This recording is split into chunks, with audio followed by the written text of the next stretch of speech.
জাতিসংঘের সাধারণ পরিষদের সভাপতি পদে প্রার্থী দেবে বাংলাদেশ, আর তাতে বাংলাদেশকে সমর্থনের আশ্বাস দিয়েছে সৌদি সহ মুসলিম দেশগুলো।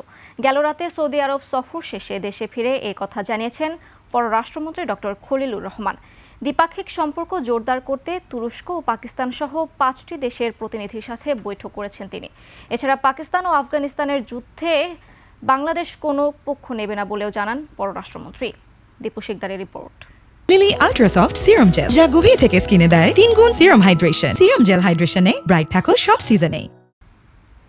জেদ্দায় অনুষ্ঠিত ফিলিস্তিনি পরিস্থিতি নিয়ে ইসলামিক সহযোগিতা সংস্থা ওআইসির পররাষ্ট্রমন্ত্রীর পর্যায়ের বৈঠক শেষে শুক্রবার রাতে ঢাকায় ফেরেন পররাষ্ট্রমন্ত্রী ডক্টর খলিলুর রহমান। এছাড়াও আমরা দ্বিপাক্ষিক বিভিন্ন বিষয়ে কথা বলেছি। এ সময় তিনি জানান, জাতিসংঘের সাধারণ পরিষদে সৌদি সহ মুসলিম দেশগুলো বাংলাদেশকে সমর্থনের আশ্বাস দিয়েছে। প্রধান একটা উপজীব্য বিষয় ছিল যে এই অল্প সময়ে আমরা কতটুকু পথ অতিক্রম করতে পারবো নিশ্চিত জয়ের জন্য, এবং সেটা বোঝবার জন্য আমরা আমাদের ওআইসি বন্ধু দেশগুলোর সঙ্গে কথা বলেছি।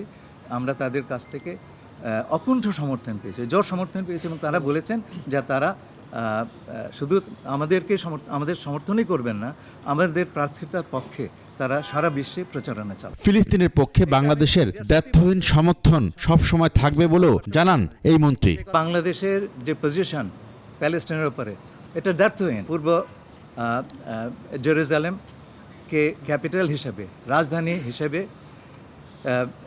প্রতিষ্ঠিত করে একটি ফিলিস্তিনি রাষ্ট্র গঠিত হোক, এটা আমাদের পজিশন। সার্ক এবং ওআইসিভুক্ত দুই দেশ পাকিস্তান ও আফগানিস্তানের যুদ্ধ জড়ানোয় দুঃখ প্রকাশ করেন তিনি। এটা একটু দুঃখজনক ব্যাপার। আমরা প্রকাশ্যে এই বিষয়ে কিছু বলছি না।